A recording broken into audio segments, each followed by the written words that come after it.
నమస్తే. తెలంగాణలో ఈవెంట్ రాజకీయం నడుస్తున్నది. ప్రజల సమస్యల్ని దృష్టి మరల్చడానికి తెలంగాణ ప్రజలు ఒక ఇష్యూ మీద, ఒక సమస్య మీద, ఒక అంశం మీద దృష్టి కేంద్రీకరించడానికి వీలు లేకుండా రకరకాల ఈవెంట్లు తీసుకొచ్చి ముందు పెడుతున్నారు. సో అందులో భాగంగా మొన్న రేవంత్ రెడ్డి దావోస్ నుంచి హార్వర్డ్ యూనివర్సిటీకి వెళ్ళిండు డైరెక్ట్గా. అక్కడ ఒక సబ్జెక్ట్ మీద, ఒక అంశం మీద చదువుకొని వచ్చిండట. 21వ శతాబ్దంలో నాయకుడు ఎలా ఉండాలి అన్న టాపిక్, అంశం, సబ్జెక్ట్ మీద. 21వ శతాబ్దం అంటే 2000 సంవత్సరం నుంచి 2100 సంవత్సరం అనుకున్న కాలాన్ని మనం 21వ శతాబ్దం అంటున్నాం. సో ఈ కాలంలో నాయకుడు ఎట్లుండాలి అని నేర్చుకొని వచ్చిండట. దాని మీద ఒక ఈవెంట్ కొద్ది రోజులు నడిచింది. ఇక మొన్న ఏదో రావినారాయణ రెడ్డి అవార్డు అదొకట ఈవెంట్ నడిచింది. సో అంతకుముందు మెస్సీ ఈవెంట్ నడిచింది. సో ఇట్లా ఒక్కొక్క ఈవెంట్ నడుస్తుంది. బాలసుబ్రహ్మణ్యం ఈవెంట్ నడిచింది, విగ్రహ ఈవెంట్. ఇప్పుడు గద్దర్ కూతురు ఏకంగా చంద్రబాబు నాయుడిని కలిసి విగ్రహం పెట్టాలి ఆంధ్రప్రదేశ్లో అని ఆమె రిక్వెస్ట్, వినతి పత్రం ఇచ్చింది. అది కూడా ఒక ఈవెంట్ లాగా కనబడుతున్నది. సో ఇట్లా ఒక్కొక్క ఈవెంట్ కింద తెలంగాణ ప్రజల దృష్టిని మరల్చే ప్రయత్నం చేస్తున్నారు. ఈ అంశం మీద మనం ఖచ్చితంగా మాట్లాడాలి. ప్రజల్ని చైతన్యం చేయాలి. ప్రజల్ని అటువైపు వెళ్ళనీయకుండా మనం ఎప్పటికప్పుడు ఆలోచింపజేస్తూ ఉండాలి. ఈ అంశం మీద మనం మాట్లాడదాం. నా ముందు రఫీ గారు ఉన్నారు, తెలంగాణ ఉద్యమకారులు. మాట్లాడదాం. నమస్తే. నమస్తే. సో నేను చెప్పింది కరెక్టేనా? ఈవెంట్ మేనేజ్మెంట్, ఈవెంట్ పాలిటిక్స్ అని నడుస్తున్నాయి నాకు అనిపిస్తుంది. నిజమే. అంటే చాలా ఆహ్లాదకరంగా వెళ్తుంది. ఆహ్లాదం మీద ఎక్కువ దృష్టి కేంద్రీకరణ జరిగింది వాస్తవానికి. ఓకే. అయితే ఆహ్లాదం అంటే ఎట్లా? అంటే ఎంటర్టైన్మెంట్, ఈవెంట్ ఎంటర్టైన్మెంట్ అంటే ప్రజలు ఇట్లా గాల్లో ఇప్పుడు కేసీఆర్ గారి ప్రెస్ మీట్ వచ్చిందంటే ఒక లైవ్ షో చూసినట్టు ఎట్లయితే ఎంజాయ్ చేస్తారో డైలాగులు, ఇప్పుడు రేవంత్ రెడ్డి గారు తీసుకునే ప్రోగ్రామ్స్ కూడా ఇవాళ ఏమంటారో, ఏం తిడతాడో, ఏమంటాడో, ఏమేమి ఉంటుందో అన్నట్టు రసవత్తరంగా సాగుతుంది పాలన.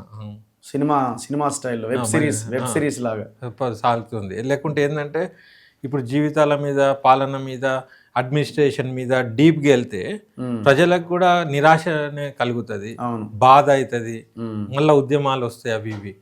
ఇట్లా అట్లీస్ట్ ఎంటర్టైన్మెంట్ అన్న ఇస్తే ఏంటంటే వాళ్ళకు నిత్యావసరాలు కానీ పాలన లోపాలు ఉన్నా కూడా అది మింగుకొని కొద్దిగా మంచి ఆహ్లాదంగా బతకగలుగుతారు. ఎందుకంటే ఇవాళ రేపు ఫోన్లు వచ్చినాయి, దాంట్లో సోషల్ మీడియా ఉంటుంది, సోషల్ మీడియాలో వీళ్ళు ఉంటారు, అంతే రంజింపజేస్తున్నారు. మంచి సినిమాలు కూడా అవసరం లేదు. సో అందులో మీకు బాగా నచ్చిన ఈవెంట్ ఏంది? నాకు అన్నీ ఒకదానికి నుంచి ఒకటి ఉన్నాయి. నేను ఆల్రెడీ ప్రతి ఈవెంట్కి నేను చర్చించిన, స్పందించిన, ఇచ్చిన. ఇప్పుడు మెస్సీది కూడా బాగా ఎంజాయ్ చేసిండ్రు పబ్లిక్ కూడా. మన కౌంటర్ కూడా ఎంజాయ్ చేసిండ్రు. మెస్సీది, ఫుట్బాల్, రాహుల్ గాంధీ రావడం, ఇవన్నీ కూడా చాలా బ్రహ్మాండంగా జరిగినాయి. ఇప్పుడు ఆ బాలసుబ్రహ్మణ్యం అనుకుంటా అదొకటి, ఆయన ఉన్నప్పుడు కూడా ఆ పాడతా తీయకే పరిమితం అయి ఉండే. ఇప్పుడు మామూలు లొల్లి కాదు. సీఎం సైన్ చేసిన పత్రానికి సీఎంఏ రాకుండా అయ్యింది ఆడికి. అవును. ఇప్పుడు ఆడ కొత్త పోలీస్ స్టేషన్ పెట్టిండ్రు మొన్న. మొత్తం అంత పోలీసులే ఆడ ఉన్నారు. ఆడ లోపల మీటింగ్ ఉందంటే అమ్మో అని బయట పోలీసులు పెడతారు. అయితే ఈ పిల్లలందరూ ఏదైతే గడబడి చేసిండ్రో ఏం లేదు, తెలంగాణలో ఇంకో పోలీస్ స్టేషన్ స్థాపించిండ్రు ఆడ. అదేమి ఇరగొట్టారు ఇప్పుడే, కానీ ఆ పోలీసులకు డ్యూటీ పడ్డది ఎక్స్ట్రా. అది కూడా ఒక ఆహ్లాదమే. ఆడ వచ్చినోడు పోయినోడు, ఇప్పుడు రవీంద్ర భారతికి పోయినోడు, అరే బాలసుబ్రహ్మణ్యం ఎక్కడ ఉన్నదని చూస్తుండ్రు, చూడంగానే పోలీసు వాళ్ళు ఉంటున్నారు ఆడ. అట్లా. సో ఇప్పుడు ఈ హార్వర్డ్ యూనివర్సిటీలో ఒక సబ్జెక్ట్ మీద రేవంత్ రెడ్డి చదువుకొని వచ్చిండట. సో నాయకుడు అనేవాడు ఈ 21వ శతాబ్దంలో ఎలా ఉండాలి అన్న సబ్జెక్ట్లో. సో నేను కూడా చదువుకొని వచ్చిన, ఉదయం నుంచి రాత్రి దాకా మా క్లాస్లే ఉండేది. సో ఇక దాన్ని మనం అమలు చేయాలి అని అంటున్నారు.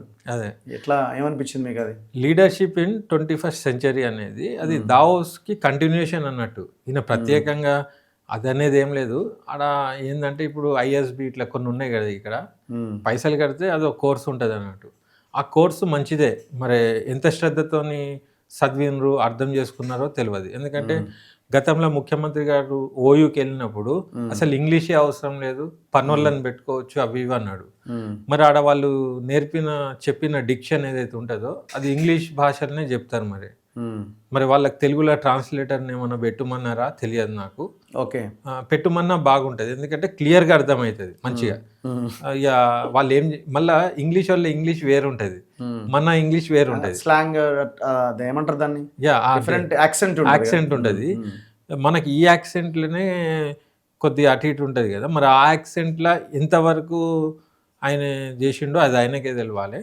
నేను అనేది ఏంటంటే ఒక బాధ్యతాయుతమైన ఇంత పెద్ద పోస్టులో ఉండి ఆయనకు ఆ కోర్సులు చేసే అవసరం లేదు. ఆయన ఆల్రెడీ ఆయనకి ఇక్కడ సమాజం పట్ల, ఇక్కడ ప్రజల పట్ల, ఇక్కడ ఉన్న రాజకీయాల పట్ల మంచి పట్టున్నది కాబట్టి వీళ్ళందరినీ మూలకు నూకి ఒక జూనియర్ అయి ఉండి ముఖ్యమంత్రి అయ్యి సీనియర్లందరూ ఆయన ఫాలోవర్స్గా పెట్టగలిగిందంటే ఈయనే ఒకరికి కోర్సు నేర్పగలుగుతాడు. కానీ ఈయనకి ఏం కోర్సు అవసరమని నాకు అర్థం కాలే. తర్వాత ఏంటంటే ఒక ముఖ్యమంత్రి బాధ్యత వహించేటప్పుడు ఆయన అమూల్యమైన సమయం ఇక యూనివర్సిటీలకు ఇట్లా ఏం అవసరం లేదనేది నా అభిప్రాయం. సరే మంచిదే. కొందరు ఎట్లుంటారంటే మనం కొలువు చేసేటప్పుడు మధ్యలో ఒక కోర్స్ కోసం వెళ్తూ ఉంటారు, ఒక కంపెనీలు కూడా పంపుతూ ఉంటాయి. ఫస్ట్ టైం నాకు తెలిసి ఒక రన్నింగ్లో ఉన్న ముఖ్యమంత్రి మళ్ళా చదువుకు వెళ్ళడం అనేది ఇది ఫస్ట్ టైం నేను మొత్తం దేశంలోనే. మీరు కూడా చూసుకోండి, డేటా ఏడా ఉండదు. అయితే చాలా అభినందనీయం. కానీ దాని అవుట్పుట్ వచ్చి ఆ లీడర్షిప్ కరెక్ట్గా జరిగితే అది తెలంగాణకు ఒక అదృష్టం అనుకోవచ్చు. ఎందుకంటే ప్రతి మనిషి లర్నరే కదా ఎప్పటికప్పుడు. మరి ఆయన రాగానే సమ్మక్క సారక్క జాతర జరిగింది ఫర్ ఎగ్జాంపుల్, దాన్ని రివ్యూ పెడతాడు ఒకవేళ దాంట్లో చదివి వచ్చిండంటే.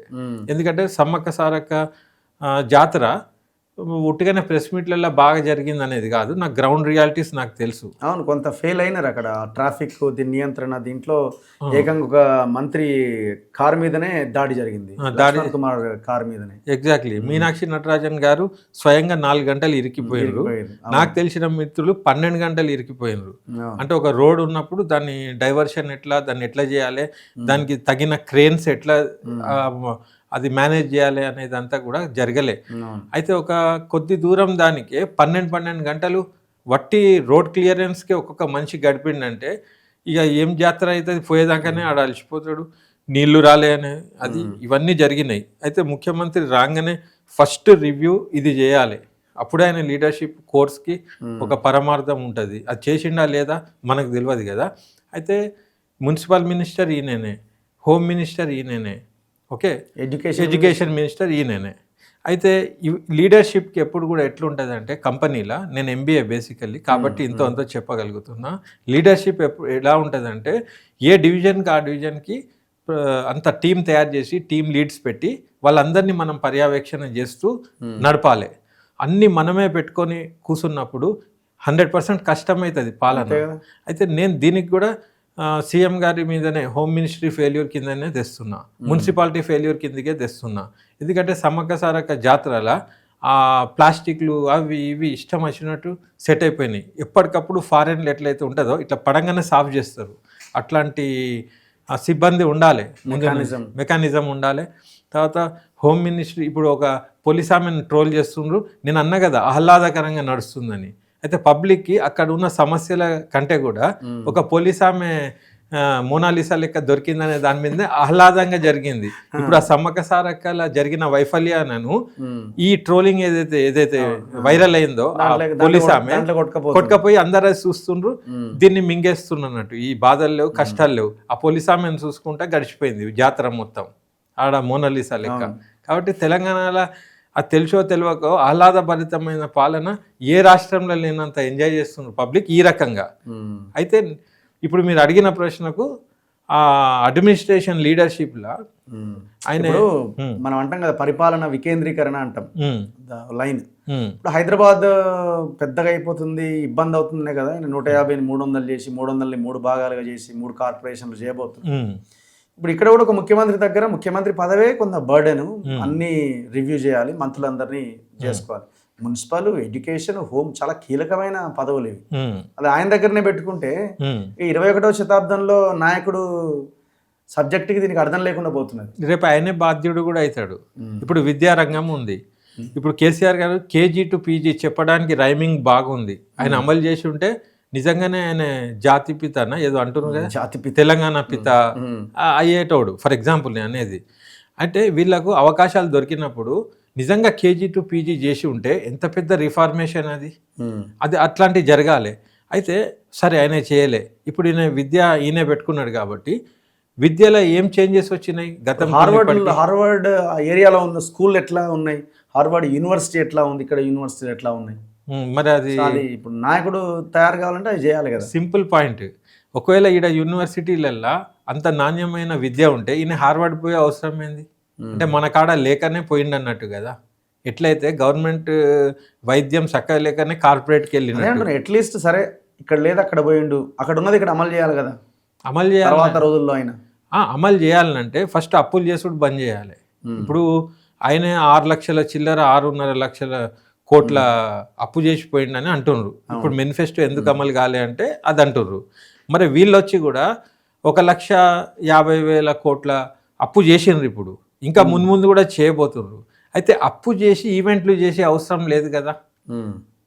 ఇది ఇప్పుడు ఫ్యూచర్లో కూడా కాంగ్రెస్ వైఫల్యానికి ఇది దారి తీస్తుంది. ఈ నమూనా ఏదైతే ఉన్నదో అప్పులు చేసి మీరు ఈవెంట్లు చేస్తున్నారు.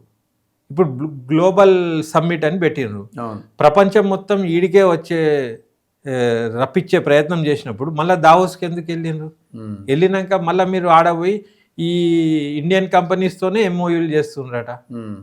దానికి ఆడికెందుకు పోడు? ఈయనే చేసుకోవచ్చు కదా. అయితే నేను అనేది ఏంటంటే పైసా చూసి ఆచితూచి ఖర్చు పెట్టి ఈయన పాలన బాగా చేయాలని ఉంది, ఈయన కరప్షన్ అవసరం లేదు, మంచి చేద్దామనేది కనపడుతుంది. కానీ అది అమలు అవుతలేదు. మేబీ ఆయనకున్న అడ్వైజర్లు కావచ్చు, కింద ఉన్న పాత కలెక్టర్లు, ఐఏఎస్లు ఆ పాత అలవాట్లనే ఇంకా ఉండుండొచ్చు గాక, మనకు తెలియదు. కానీ ఆయన మాటలతో ఏమంటుండు, ఏదో మంచి చేయాలనే ఉద్దేశం అయితే ప్రతి దాంట్లో వ్యక్తపరుస్తుండు. చేసే విధానంలో చేంజ్ రావాలి. ఇప్పుడు ఈ లీడర్షిప్ కోర్స్ చేసిండు కాబట్టి నా సూచన ఏంటంటే వీటికి అన్నిటికీ బంద్ చేసేయాలి. ఇక ఏది ఈ ఫుట్బాల్తోని గ్లోబల్ అట్రాక్షన్ ఇవన్నీ ఏమి ఉండయి. ఈవెంట్లు బంద్ చేసేసి మేనిఫెస్టో రోజు చూసుకుంటా మనం ఇది హామీలు ఇచ్చినాము, దీన్ని ఎట్లా అమలు చేయాలి, దాని మీదనే 6 గ్యారంటీలు అని మీరు అన్నారు. 6 గ్యారంటీలు ఎక్కువ సమయం కాకుండా చేయగలగాలి. ఇప్పుడు నిరుద్యోగుల సమస్య జరిగింది నిన్న. దాంట్లో ఆ మేనిఫెస్టో చూస్తే 1 సంవత్సరంలోనే 2 లక్షల ఉద్యోగాలు అన్నారు. తర్వాత అమరవీరులు ఎవరైతే చచ్చిపోయినారో పిల్లలు, వాళ్ళ కుటుంబానికి నెలకు 25,000 పెన్షన్ ఇస్తామన్నారు, ఒక ఫ్యామిలీకి ఉద్యోగం ఇస్తామన్నారు. ఒక్కనికన్నా ఇచ్చిండ్రా? లేదు. లేనప్పుడు ఇంకెక్కడ లీడర్షిప్, ఇంకెక్కడ ఏంది? ఇప్పుడు అవి అమలు చేస్తే ఈయన గొప్ప పేరు వస్తుంది. ఇప్పుడు అక్కడ ఉన్న గవర్నమెంట్ విద్య ఎట్లుంది, ఇక్కడ ఎట్లుంది, దాన్ని వచ్చి అమలు చేయాలి. ఇప్పుడు రేపు బడ్జెట్ రాబోతున్నది, పూర్తి స్థాయి బడ్జెట్. 7% education, 4% health. ఈయన వచ్చినాక పెట్టింది కూడా. ఇప్పుడు దాన్ని 15 చేస్తాం, దీన్ని 15 చేస్తాం అని చెప్పాలి. అదే నాయకుడు అని సబ్జెక్ట్ అదే చెప్తుంది కదా, చెప్పాలి. అంటే వీళ్ళు సేమ్ మళ్ళా అదే ఆ కేసీఆర్ని మర్చిపోవాలి కొంతకాలం.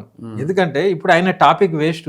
ఇప్పుడు ఆయనతో కంపేర్ చేసుకుని మేమేదో గొప్ప చేసినామని చెప్పుకునే పరిస్థితి అట్లా లేదండి. ఇప్పుడు పాయింట్ ఏంటంటే ఇప్పుడు కేసీఆర్ది గతం, దానికి మీరు కేసులు పెట్టినరు, ఏవైతే లా చట్టాలు ఉన్నాయో ఆయన చూసుకుంటారు. మీకు వేరేళ్ళ గురించి చర్చించే టైం కూడా ఉండదు. మీరు ఒక్కొక్క క్షణము దీని సంక్షేమాలు ఎట్లా, మేము ఇచ్చిన మాటలు ఎట్లా, దాని మీద పోవాలి. ఇప్పుడు మెస్సీది కానీ గ్లోబల్ కానీ అది ఇది అన్నీ మీరు మాటలే ఇవన్నీ వాటికి అప్పు తెచ్చి చేస్తున్నారు. ఇచ్చిన వాటికి అది పెట్టాలని నా అభిప్రాయం. అట్లా. సో ఇప్పుడు ఈ విగ్రహాల లొల్లి నడుస్తున్నది. ఇప్పుడు గద్దర్ కూతురు వెన్నెల గారు చంద్రబాబు నాయుడిని వెళ్ళి కలిసి నాన్నగారి విగ్రహం పెట్టాలని ఆమె అడిగినట్టుగా కనబడుతున్నది. దీని వెనకాల ఏమైనా మతలబు ఉన్నదని మీకు అనిపిస్తున్నదా? వాస్తవానికి ఏంటంటే గద్దర్ గారి పిల్లలు ఇద్దరు కూడా అమాయకులు లెక్క ఉన్నారు. వాళ్ళు గద్దర్ లాగా సామాజిక స్పృహ ఫుల్ ఉండి, ఒక గద్దర్ అనేటోడు ఒక లెజెండరీ సింగర్, సామాజిక అంశాలను రసవత్తరంగా పబ్లిక్ని ఆకట్టుకునేలాగా ఆయన చేస్తాడు. నేను ఆయనను గొప్పగా ఆయన సాహిత్యం, ఆయన పాట ద్వారానే నేను అయితే ఆయనను ఐకాన్ అనుకుంటా. ఇక ఆయన పర్సనల్ జీవితము, ఆయన వ్యక్తిత్వం నాకు అనవసరం, అది ఎవరి వ్యక్తిత్వం అనుకుంటుంది. కానీ ఆయన పాటలే నాకు కోలమానం. ఆయన అణగారిన వర్గాల కోసం పనిచేసిండు, అది బాగుంది. నేనేమంటున్నా అంటే ఈ రాజకీయంలో వారసత్వాలు ఎట్లుంటాయో ప్రభుత్వం కూడా ఏదో డ్రామా కోసమో ఏదో గద్దర్ అనుకుంటా ప్రేమ మీదనో ఏందో ఆ పిల్లలను తెర మీదకి తెచ్చారు.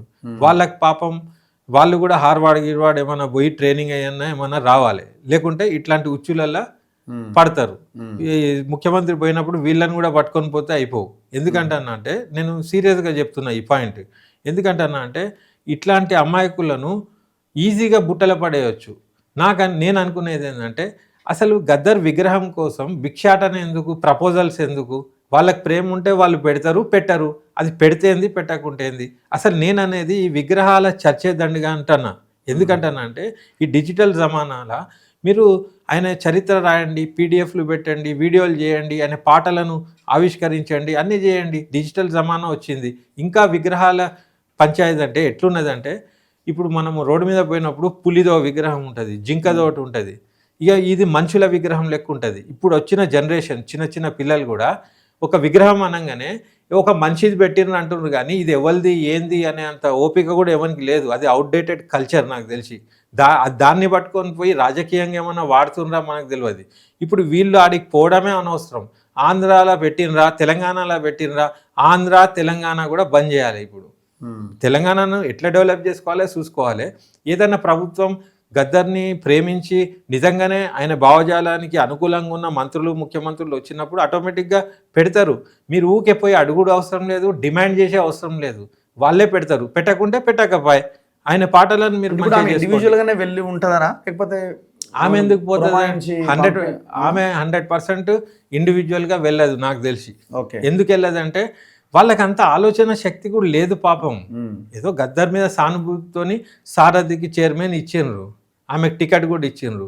వాస్తవానికి ఉద్యమ క్రమంలో నేను ఎన్నో మీటింగ్లు అటెండ్ చేసిన. వీళ్ళు గద్దర్ ఎంబడి కూడా ఎన్నడూ వేరే కళాకారులు కనబడ్డారు, కానీ వీళ్ళ పిల్లలు వాళ్ళకి ఏది ఇంట్రెస్టో అటే పెట్టిండు గద్దర్ గారు. ఇప్పుడు వాళ్ళు పాటలు కూడా పాడుతుండ్రు పాపం. కానీ గద్దర్ లెక్క ఏడొస్తుంది పాటలు. సరే, అది అయినా వాళ్లకు ఒక అవకాశం ఇచ్చారు. నేను అనేది ఏంటంటే గవర్నమెంట్ ఇంటెన్షన్ ఏమైనా వేరే అయ్యుండి పంపించి ఉంటుందా అని నేను అనేది. ఎవరో ఒకరు ఇప్పుడు యూటీ చేస్తామనే కుట్ర నడుస్తుంది అంటున్నాం కదా, దానికి బీజంలో ఇది ఒక వ్యూహాత్మకంగానే పోయి ఉంటారు. నాకు తెలిసి ఆంధ్రప్రదేశ్లో కూడా గద్దర్ విగ్రహం పెడతారు. పెట్టడానికి ఇది పునాది అవుతుంది. పెట్టేసి ఇక్కడ అన్ని కూడా ఇష్టం వచ్చిన విగ్రహాలు పెడతారు. ఎన్టీఆర్ విగ్రహం అంటున్నారు, ఇంకో విగ్రహం అంటారు, అన్ని పెడతారు. కాబట్టి నేను తెలంగాణ వాదులకు నేను ఏం విజ్ఞప్తి చేస్తున్నా అంటే, మీరు ఈ విగ్రహాల గురించి అంత తాపత్రయం పడకండి. మీరు మాట్లాడితే చెన్నారెడ్డిది పెట్టినరా, పివి నరసింహారావుది పెట్టినరా, వీళ్ళది పెట్టినరా అని అడుగుతున్నారు. వాళ్ళ ఖ్యాతి తెలిసినప్పుడు వాళ్ళు పెడితే పెట్టుకుంటారు. వాళ్ళు పెట్టకున్నా ఏమవుతుంది? ఆడ ఎందుకు పెట్టాలి? అసలు పెట్టే అవసరమే లేదు. ఇక్కడ ఏం పెడతారో ఇక్కడ ప్రభుత్వాలు ప్రజలు డిసైడ్ చేసి పెట్టుకోండి. పెట్టేటోళ్ళవి పెట్టండి, పెట్టని వాళ్ళవి పెట్టకండి.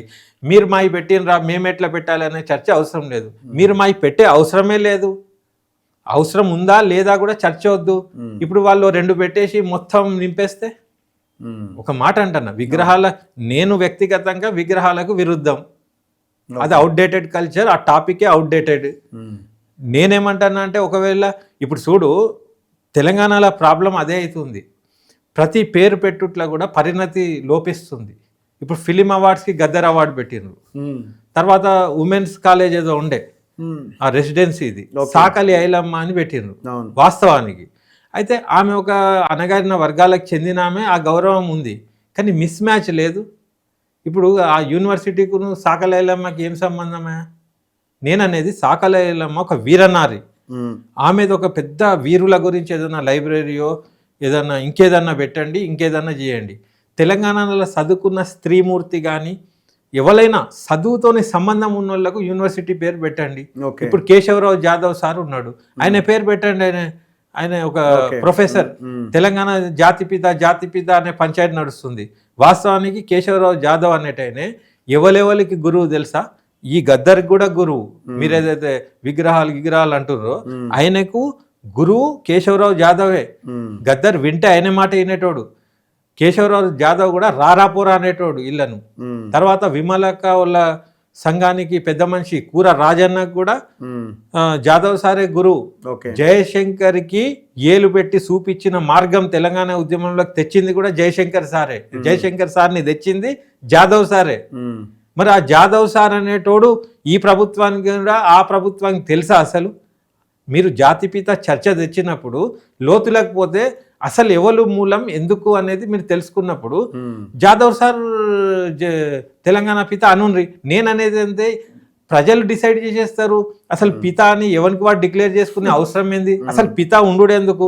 మీరు చేసే పనులు, మీరు చేసే సవరణలు, మీరు చేసే అభివృద్ధి మీద 100% ఆటోమేటిక్ మీరు పిత వస్తారు. ఎవరికి వాడు బిరుదులు ఇచ్చుకున్నాడు, ఈడ ఆడ ఈడు కాదు వాడు కాదు అనేది ఇది ఒక చిల్లరలొల్లి ఉన్నమాట. సోనియా గాంధీ తెలంగాణ ఇచ్చింది, తెలంగాణ తల్లి అనొచ్చు, ఎందుకంటే ఆమె కాంట్రిబ్యూషన్ అట్లాంటిది. కాబట్టి మీరు కాంట్రిబ్యూట్ చేయండి, మీ మీద ఉన్న కేసులు తొలగించుకోండి, మీరు సుపరిపాలన ఇవ్వండి, ప్రజలకు మేలు చేయండి. మీరు బిరుదులు ఇచ్చుకుంటే కాదు, ప్రజలే మిమ్మల్ని మనసులో పెట్టుకొని ఈయన ఏముండే అని అనేటట్టు చేసుకోండి. ఆ అవకాశం మీకు వచ్చినప్పుడు వాడుకోండి. ఇప్పుడు రేవంత్ రెడ్డి అంటుండు కదా ఈయన కాదు ఆయన కాదని, ఆయన కూడా కావచ్చు పిత. ఆయన చేసే పాలన ఇప్పుడు హార్వర్డ్లో చదివిన డిగ్రీని పట్టుకొని మంచిగా పాలన చేయమని ఇప్పుడు కూడా అవకాశం ఉన్నది. వీడివాడు ఎందుకు? మొదటి నుంచి ఉన్నోడు ఏమవసరం? ఇప్పుడు ఉన్న అవకాశాన్ని వాడుకొని నువ్వు మంచి పాలన చేయి. KG to PG ఫ్రీ పెట్టు, వైద్యం ఫ్రీ పెట్టు, కార్పొరేట్ సంస్థలలాగా ప్రభుత్వంలో ఉన్న వైద్య శిబిరాలు కరెక్ట్గా నడుపు, అప్పుడు పిత అవుతారు అనేది నా అభిప్రాయం. ఇప్పుడు ఈ కేసులు ఈ గొడవలు ఇదంతా ఎట్లా అనిపిస్తున్నది? ఇది కూడా ఈవెంటేనా? ఏది కేసులా? ఇప్పుడు ఈ కేసులు ఇవన్నీ ఉన్నాయి కదా, ఫోన్ ట్యాపింగ్ అని ఇదని అదని నడుస్తున్నాయి కదా ఇప్పుడు విచారణలు. ఇది రాజకీయ క్రీడ అనిపిస్తుంది నాకు. రీజన్ ఏంటంటే నిజంగానే నువ్వు తప్పు చేసినావు అనుకో, చక్కగా కేసు బుక్ చేయాలి, ఆ పోలీసు వాళ్ళని డిస్టర్బ్ చేయొద్దు, అదేందో చేసుకుంటా పూర్ణనాలే. పగ్గాలు వీళ్ళ చేతిలో పెట్టుకుంటుర్రు, కావాలన్నప్పుడు వదులుతుర్రు, కావాలన్నప్పుడు టైట్ చేస్తుర్రు, కావాలన్నప్పుడు వదులుతుర్రు, కావాలన్నప్పుడు టైట్. అక్కడ మోడీ గారు కూడా అంతే. ఇప్పుడు ఏదో స్కామ్ అని లోపలేస్తుండ్రు, ఏదో టైఅప్ అయితే వదులుతుర్రు, మళ్ళీ ఏమన్నా అంటే లోపలేస్తుండ్రు, మళ్ళీ తెస్తుండ్రు. నేను అనేది ఏంటంటే దీనికి బీజం అసలు వీళ్ళు అక్రమాలు చేసి వీళ్ళకి అవకాశం ఎందుకు ఇస్తుండ్రు? ఇప్పుడు దేశంలో ఎట్లయిపోయిందంటే అక్రమాలు చేసి క్రైమ్ ఉన్నోళ్ళతోనే పాలనలు జరుగుతున్నాయి. అదంతా కూడా సెంట్రల్ గవర్నమెంట్ వాళ్ళ చేతిలో పెట్టుకుంటున్నాయి. వాళ్ళు ఉంటేనే వాళ్ళకి లాభం, ఎందుకంటే పగ్గాలు చేతిలో పెట్టుకోవచ్చు పోవచ్చు. సిన్సియర్గా కరెక్ట్ ఉన్నోరు అసలు బెండేగాడు ఏడున్నారు, ఏ పాలనలో సిన్సియారిటీ ఉన్నది? అందరు అదే పని చేస్తున్నారు కదా. ఇప్పుడు ఆయన చేసి పోయిండు, ఇప్పుడు వీళ్ళు వచ్చి వీళ్ళు అవకాశం వెతుక్కుంటున్నారు. ఇదా అదా, మొన్న బొగ్గు స్కామ్ గురించి బయటపడలేదా? అది బయటపడ్డది కాబట్టి బొగ్గు స్కామ్ అంటున్నాం, రద్దయింది అయితేనాయి. ఇట్లా రోజుకి ఏం నడుస్తున్నాయో. అయితే నేనేమంటానా, ముఖ్యమంత్రి గారు హార్వర్డ్లో డిగ్రీ తెచ్చుకున్నారు కాబట్టి ఇప్పుడు పాలనల స్కామ్లు గీమ్లు కాకుండా కావాలిగా చూడే మెయిన్ లీడర్షిప్. ఇప్పుడు రేపు మీ ప్రభుత్వం కానీ పాలన కానీ బద్నాం అయ్యేది కానీ మీ పునాదులు కదిలేటి కానీ ఈ స్కామ్ల వల్లనే ఏ రోజుకైనా బయటికి వస్తాయి. కాబట్టి నా సూచన ఏంటంటే ప్రభుత్వ శ్రేణులు ఈ స్కామ్ల మీద ఎంత ఎన్కేసుకుందాం అనే దానికంటే కూడా మేము ఇచ్చిన మేనిఫెస్టోతోని మళ్ళీ మేము ఎట్లుండాలి, తెలంగాణ పితలం ఎట్లా కావాలి అనే దాని మీద దృష్టి పెడితే సూపర్ ఉంటుంది. మీరు ఎంత ఎన్కేసుకున్నా మళ్ళీ గెలుస్తామో లేమో ఉన్నకాడికి చదువుకుందాం అనే ధోరణి మరీ అన్యాయం. ఇప్పుడు చూడు, కేసీఆర్ మీద ఇన్ని నిందలు వచ్చి ఆయన లోపల కూర్చోబెట్టి ఇంక్వైరీలు నడుస్తున్నాయి. రేపు మీ మీద నడవయా మీరు చేస్తే? ఈ దిశలో వాళ్ళు ఆలోచించాలి.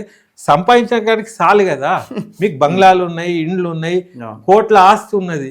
ఇంకా ఇంకా అతి చేసేస్తే ఏమవుతుంది అంటే వేస్ట్ అయిపోతుంది అనేది నా అభిప్రాయం. చాలు సంపాదించిన కాడికి. ఎవడన్నా ఒక షర్టు పాయింట్ వేసుకొని ఏం లేక సైకిల్ మీద పోయి రిక్షాలో పోయి ఆటో ఎక్కి దిగి సెక్రటేరియట్ పోయే మంత్రి ఒక్కడని ఉన్నాడా? ఇంకెందుకే మీకు అన్ని ఉన్నాగా? మీ పిల్లలను కూడా మీరు అదే నేర్పుతుండ్రు, స్కామ్లు ఎట్లా ఇవి ఎట్లా. ల్యాండ్ ఏమంటారు కదా, ల్యాండ్ క్రూజర్లు లేకపోతే ఇవి లేనిది అసలు లీడరే కాడు కదా, తయారైపోయింది రాజకీయం అంటే. అయింది, కొద్దిగా ట్రెండ్ చూపియండి, మీరు కూడా పితలు అవుతారు. తెలంగాణ పిత కావాలంటే నాటకం కోసమన్నా చేయండి. ఇప్పుడు గాంధీ తాత ఏం చేసిండు? ఆయన సూటు బూట్ వేసుకొని ఒక వకీలు ఉండే, ఆయన చదువుకున్నాడు, అన్ని చేసిండు. నా దేశంలో బట్టలు లేని వాళ్ళు ఉన్నారని చెప్పి ఆయన షర్ట్ గిట్ వదిలేసి ధోతి కట్టుకొని నడిచిండు. మీరు నటన కోసం అన్నా షర్ట్ ఇప్పి ధోతి మీద నడువుండ్రి, మీరే పిత, చలో చూద్దాం. మీరు అది చేస్తారా? మీరు ఉన్నోళ్ళ బట్టలు కూడా అది ఉన్నారు.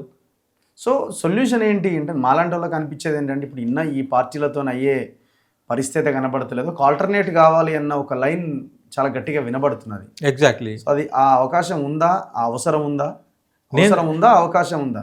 నేను అనేది ఏంటంటే రెండే మార్గాలు ఉన్నాయి.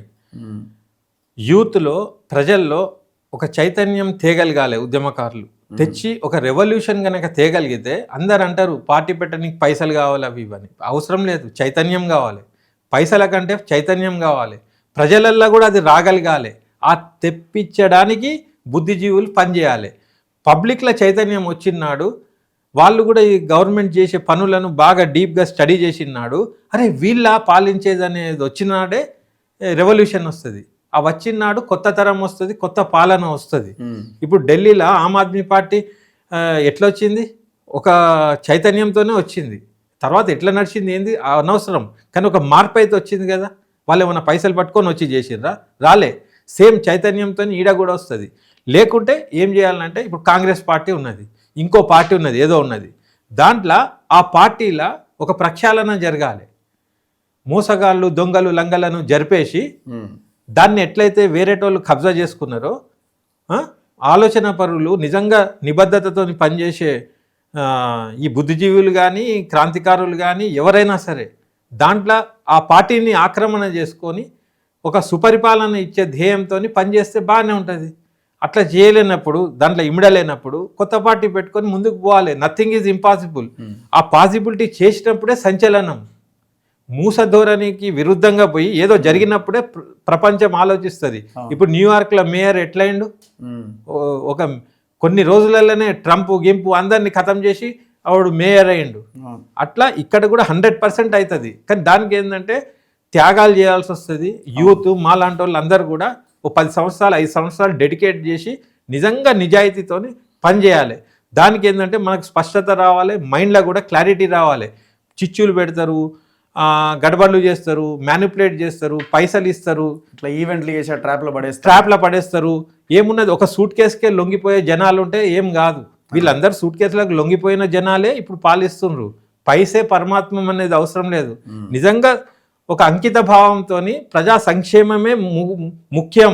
ఇప్పుడు ఇండివిజువల్ కుటుంబాలల్లో కూడా దోపిడీలు జరిగినాయి, చాలా పరేషాన్ అయిన వాళ్ళు ఎందరో ఉన్నారు. వాళ్ళు ఆ నిరాశతోని పరేషాన్ అవుతున్నామని, నిరుద్యోగులు నిరాశతో నుండి ఇవన్నీ బంద్ చేసి వీళ్ళు చేయనప్పుడు వీళ్ళు రాజకీయంలో దిగి ఆ టైం ఏదైతే ఉన్నదో గట్టిగా పెడితే వీళ్ళు ఉంటారా? ఉండరు. ఆ ధోరణిలో ఆలోచించడానికి కూడా ఒక మార్గం లేకుండా అయింది. కాబట్టి ఏంటంటే యువత కానీ ఒక బాధితులు ముఖ్యంగా వాళ్ళకు లోపల ఫైర్ ఉంటుంది. ఇప్పుడు ఒక కాడ పోతే లంచాలు తీసుకొని పని అయితే లేదు, వాడు లంచం ఇయ్యలేదు, నిస్సహాయ స్థితిలో ఉంటాడు, వానికి రగిలిపోతుంది. వాడి రాజకీయం దిక్కు చూడాలి.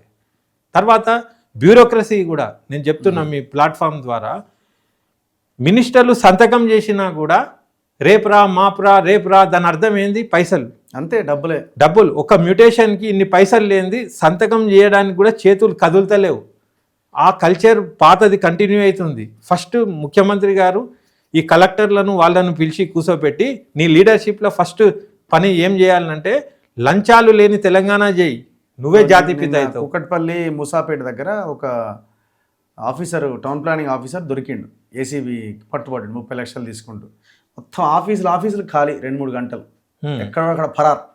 అంటే అందరు లంగాలు అన్నట్టుగా ఇది ఎట్లున్నదంటే ఏదో ఒక గృహం, చెడు పని చేసే గృహంలా పోలీసు వాళ్ళు రాగానే ఎక్కడోళ్ళు అక్కడ ఉంటారు చూడు, అట్లున్నది కథ. నేను అనేది, మీరు చదువుకున్నారు, మీకు పిల్లలు ఉన్నారు, మీకు సంసారాలు ఉన్నాయి, మీ పూర్వీకులు కూడా రైతో కూలో చేసి మీకు ఈ స్థాయికి తెచ్చినారు.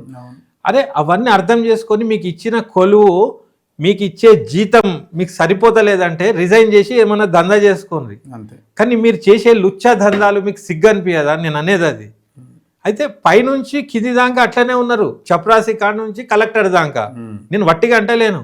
నేను ఒక ఉద్యమకారునికి వసతి లేకుంటే ఒక చిన్న రికమెండేషన్ పంపి ఎట్లనే చేసి వీనికి ఒక 2 బెడ్రూమ్ ఫ్లాట్ ఇప్పియాలి అన్న హక్కు తెలంగాణ వచ్చినాక 12 ఏళ్ల నుంచి అటు తిరుగుతుండే అయితే లేదని చెప్పి నేను చొరవ తీసుకొని దాన్ని ఎంబడి పడితే అటు ఇటు చేసి మంత్రి సైన్ కూడా చేసిండు. కలెక్టర్ దగ్గర పోయింది, మళ్ళా మంత్రి చెప్పాలంటున్నారు. సైన్ చేసినాక మళ్ళీ చెప్పుడు ఏంది? ఎన్నిసార్లు చెప్తాడు? అంటే ఒక 10-20 ఇస్తే చేస్తారా? వట్టిగా చేయబుద్ధి అయితే లేదా? నేనేమంటున్నా అంటే గిట్లాంటివి చేసినప్పుడే మాకు ఆవేశం వస్తుంది, కోపం వస్తుంది. నేను అనేది ఇట్లాంటి చిన్నవి ఒక గరీబోడా ఒక లంగగాని దగ్గర తీసుకున్నా, అరే వాడు లంగ కాబట్టి లంగ ఇచ్చుకోగలుగుతాడు. అరే నిస్సహాయ స్థితిలో ఉన్నోడు కూడా ఏదో ఆశించే కదా మీరు అటు ఇటు తిప్పుతుండ్రు. అరే పుణ్యం కట్టుకోండి. మీరు యాక్చువల్లీ పుణ్యం ఏంది? మీ పనే అది. మీరు ప్రజాసేవ, పబ్లిక్ సర్వెంట్, మీరు పబ్లిక్కి యూజ్ అవ్వడానికి ఆ కొలువులు వచ్చినాక మళ్ళీ పబ్లిక్ని పరేషాన్ చేసుడు ఏంది ఇది? ఇప్పుడు ఈ వారం దాకా చూస్తా నేను, ఆ ఫైల్ కనుక అట్లనే ఆగి ఉన్నదంటే నేను అంతా ఎక్స్పోజ్ చేస్తా, వీళ్ళ కథ ఏందో బయట పెడతా. Anyway thank you very much. చూద్దాం, ఆల్టర్నేట్ దిశగా ప్రయత్నం జరుగుతుందని మనం ఆశిద్దాం రాబోయే రోజుల్లో. Thank you very much. Thank you. చూస్తూనే ఉండండి మన తొలివేలు.